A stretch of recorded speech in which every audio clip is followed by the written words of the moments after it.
درود، خوش اومدید به یک ویدیوی دیگه. امروز اومدیم که خیاری ترین غذای دنیا رو بپزیم. حقیقت ماجرا این غذا اکبر جوجه ساخته دست خودمه. من حقیقت ماجرا 2-3 ماه پیش نشسته بودم تو خونه، بعد گفتم خب چیکار کنیم چیکار نکنیم، پاشیم یه اکبر جوجه درست کنیم. حالا چیکارش کردم؟ شاید زشت بشه بگم، به آشپزا بر نخوره آقا، خودم درست کردمش. جدای برنج و غیره، خورش رو شاید باورتون نشه، یعنی واسه اکبر جوجه من خورش درست کردم.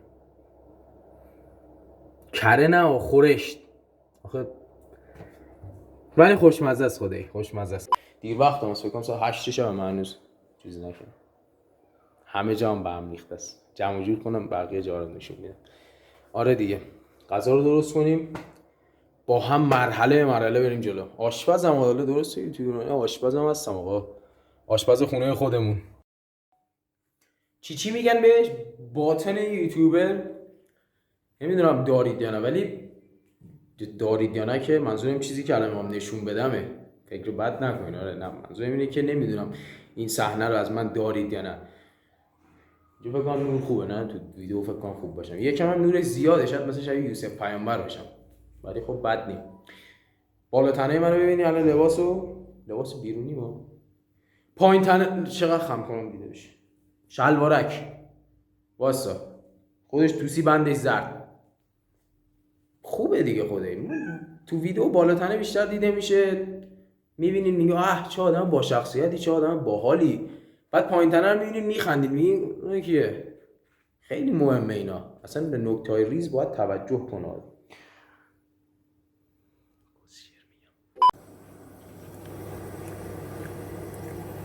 واه دیده میشم. آب برنج گذاشتم، بعدم نیستم خدایی خوشگله. آره ببین چقدر حرفه‌ای باید کار کنه آدم. برنج آب گذاشتم با آب برنج گذاشتم خیلی فرق داره دوست عزیز. فقط دیگو تازه شستم، میترسم اون تهشون حباب کف باشه، نزنم خراب کنم غذا رو بره. او انگشتم، این انگشتم باش، اونا رو هنوز نشستم. اینم باید بذارم پایین، 4 دستی ها. اینم که غذا.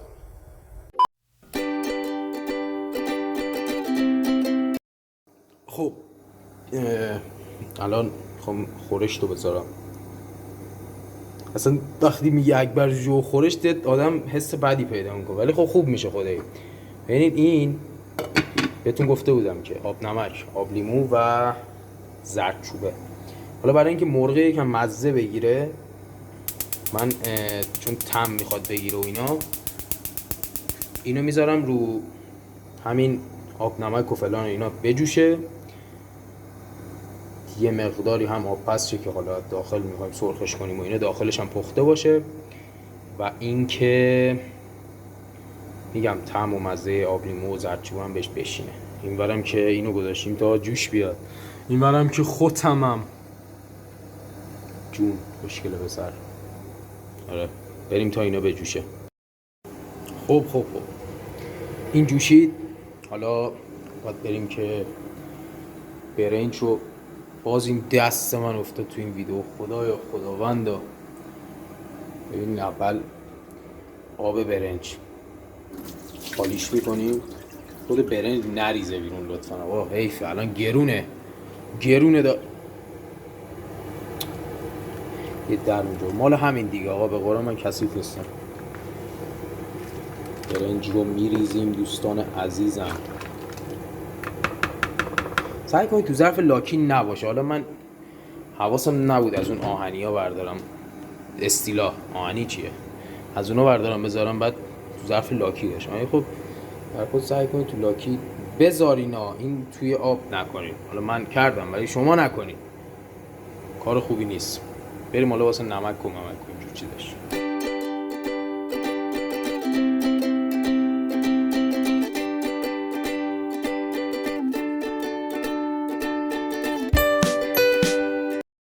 فقط منی که تو این زشت می‌بینی تو این تایم لپس های قشنگم با شلوارک اسمی میافتم. آقا خودتون ببخشید دیگه داشت. شلوارکی دیگه خدای همتون میپوشین. اوور ریاکت نکنین. واه چوسی انگلیسی. آره افتادم دیگه آقا، همینی که هست. ما مردمای خاکی هستیم، آب بزنیم یلی میشیم.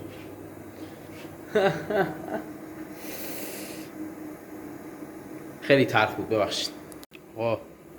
برای آب کش کردن برنج دیگه خدا وکیلی از این لاکی استفاده نکنید، از اینا باشه، داغه. حالا میگن لاک سرطان میاره، من که بهش نه، ولی خب شما استفاده نکنید. شما نگیرین من بگیرم مهم نیست. باش شیرمون شله. آره چی واسه این ظرفا رو میذارم آخر سرم رو میشورم، نگین چرا اینقدر کثیفه. اون آشغالی هم آخر خالی میکنم به قرآن. همه اینا رو روال میکنم. چه چیز جذاب بهتون میگم. کاش حداقل یه فیلم بردار داشتم، خدای خیلی سخته اینجوری کار کردن. آره این برنجو برای اینکه آدم بفهمه دونش چجوریه، حالا من الان نمیدونم چه شکلی نشونه، یه دست دارمش ببین، یا دونو اینجوری میگیری دستت، یه دونه‌شو اینجوری، این دونی که گرفتی و اینجوری میکنی. ببخشید این یکی سردف، اینجوری فشار میدی. خب این الان نرم نیست، یعنی چی؟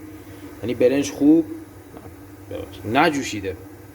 یا به جای اینکه اونجوری کنی میگیری راه میذاری دهن میجایی، نه بازم اونقدری که باید نیست، میبینی زیر دندونت یه مقدار میره توش، یعنی میمونه سفته، بازم به اون حالت چیز واسه کشیدن بیرون نرسید. 1-2 دقیقه دیگه نیاز داره تمام. اون که هیچ، میذاریم موقع بجوشه. ولی برنج من به حالت آبکش کردنش رسید، الان دیگه میتونیم در بیاریم. حالا بقیه‌اشو میذارم روی تایم لپس نداره گوشیم، هایپر لپس داره، میذارم رو بعد بریم دیگه بقیه‌اشو اونجوری ببینید. حالا تا یه جاییش باز باید یه سری توضیحات بهتون بدم.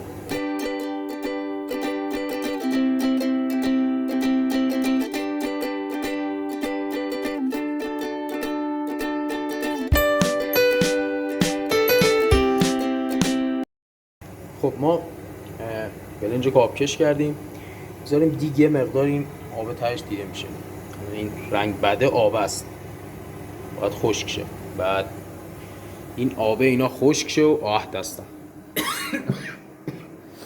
آره این آبه اینا خشک شه و بعد برنج رو گذاشتم زمین، اونا میارم زمین.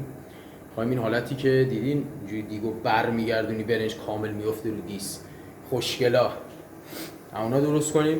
بعد بهتون یاد میدم اون چجوری. الان این دیگه خشک شد، یکم روغن میریزیم تهش، روغن میریزیم که اون تهش نسوزه، یعنی تهدیگ بشه، اون تهدیگای بدون روغن نشه. میرسیم به قسمت خوشگل ماجرا.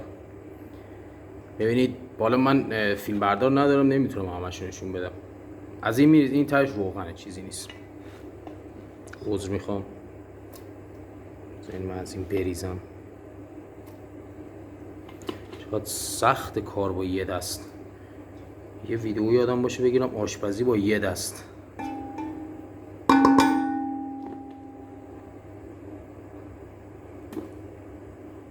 خب ما اینو که ریختیم اینجوری، ببینید قشنگ تختش میکنیم برای اینکه به اون مدل خوشگل در بیاد. بعد این گوشگوبه میذاریم اینجا نرم، نه اینکه یه جوری بکوبین که آب و ماب و هرچی از برنج است در بیاد. خیلی نرم اینو میکوبین. خب حالا صدای دیگم میفته، ولی خب یعنی خیلی نرم میکوبین تا این اینجوری بشه. یعنی قشنگ، حالا این یه تیکش یه تیکه اینجوری اب نه، قشنگ اینجوری صاف میشه. خب قشنگ مشخصه که کوبیده شده. اینو بعد اینجوری حالا تیکه تیکه اونجا مثلا 2 تا کفگیر میریزی صاف میکنی میکوبی، میریزی صاف میکنی میکوبی، همینجوری میای بالا تا تهش. بعد میذاری دم میکشه و آخرش هم که خب نشون میدم اینجوری برمیگردونیم چقدر سکسی در میاد. بریم کجا بریم؟ این چه حرفی؟ بریم حالا کجا بریم الان؟ ببخشید بریم ادامه ویدیو. ببینید اون جایی که حالا میکوبین و فلان اینا، این ته گوشگو ببینید الان 3-4 تاش هست. امکان داریم برنج بچسبه، چون داریم میکوبین آبش کشیده میشه، امکان داره بچسبه ته گوشگو و اینا. بعد هی بریزین دوباره بکوبین روش دوباره بچسبه. وقتی دیدین چسبید، اینو که میذاری اینجا میخوای بکوبی، بچرخونش یه مقداری بچرخون، مثل آبگوشت چجوری میکوبی اینجوری بکوب، نکن این برنجای تهش میرمه. این کارو کنین. اینا هم یه تریک. اینا رو بخورا اینا رو به قرآن همه رو خودم یاد گرفتم.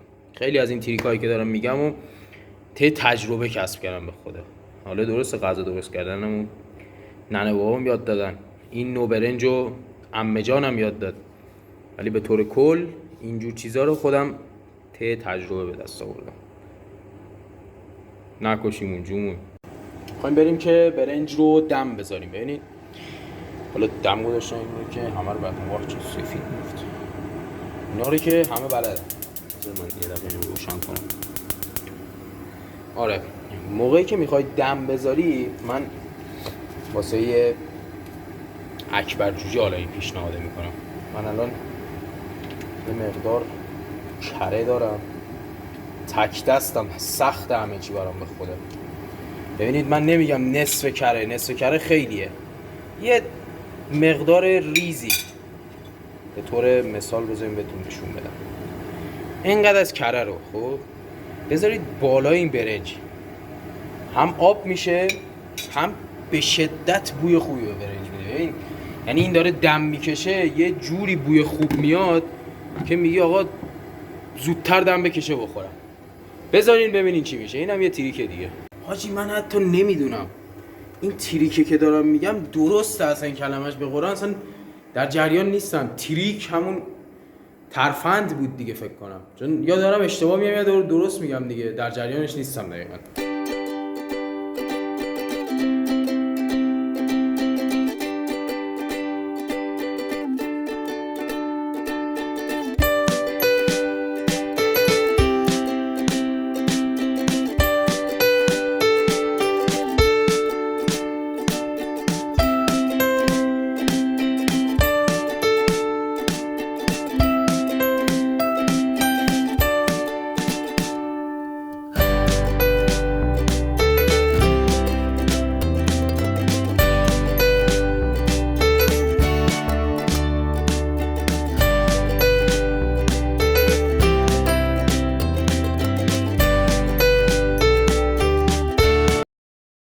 در ادامه کار ما برنج رو که دم جورت ندارم در اینو باز کنم، حقیقتشو بگم روغن خیلی زیاد نریختم، 2 قاشق بسه جامد. بعد مرغا هم میکنم سرخ شه، اینا سرخ شه و تموم شه، بعد میریم پی ادامه خورشتش. حالا اینا رو بذار، اینا جورت دارم. آره گذاشتم که سرخ شه دیگه. برای ادامه خورشتش هم که یه مقدار آب جوش رو اونجا هم بذار ویدیو بگیرم، ولش کن الکی اینجوری توضیح ندم. بذارید الان که میخوام اینو برگردونم بهتون یه سری توضیحات بدم. به نظر من توی زندگیتون سعی کنید هیچ وقت، تاکید میکنم هیچ وقت گاز شیشه‌ای نگیرید. حالا چه از سر چوسیه چه از سر هر چیز دیگه. 2 تا ظرف دارم، اونا رو باید بشورم. داغ بود، اینجوری ول میدیم اون تو برای اینکه اینا رو ببین برای چوسی هم میشه. نه ببین اینا رو می‌بینین، همه اینا رو من الان باید دستمال بکشم. چرا؟ چون مادر اومد خونه و اعتراض کرد، گفت تو غلط میکنی غذا درست میکنی بعد اینجا رو تمیز نمیکنی. گفتم مادر من هنوز که تموم نشده، دروغ نگم غلط میکنی که نه خودت نمونه این حرفا نمیزنی. آره ولی خب ما قشنگ سرخ شه، بعد خورشت رو بذاریم اون بر شعله درست شه، بقیه گاز رو بیفتیم با شیشه پاک کنمش. فراموش کردم اینجاشو بگیرم. من یه لیوان فرانسوی از این بزرگاش آب ریختم و 1 دونه هم کره، یه دونه هم کره ریختم. این که میبینین بعد بذارم، آره کره‌اش هنوز خوب آب نشده، اینو بذارم بعد یه دور این ور مرغ مزه کره رو بگیره، باز مرغو برگردونم اون ورش هم بگیره، بعد دیگه حالا میمونه نمک و ایناشو چک کنیم و تموم بشه داستان غذا. بذاریم اینو اونم که گذاشتیم دم بکشه، اینم که بذاریم و تمام بره. چرا با لهجه گفتم؟ لهجه خودم هم نیست، نمیدونم از کجا یاد گرفتم. تمام شد، درست کردیم و دیگه گذاشتیم دم و خورش هم که گذاشتیم درست بشه و بعد دیگه همین. امیدوارم که عشق کرده باشید با این ویدیو.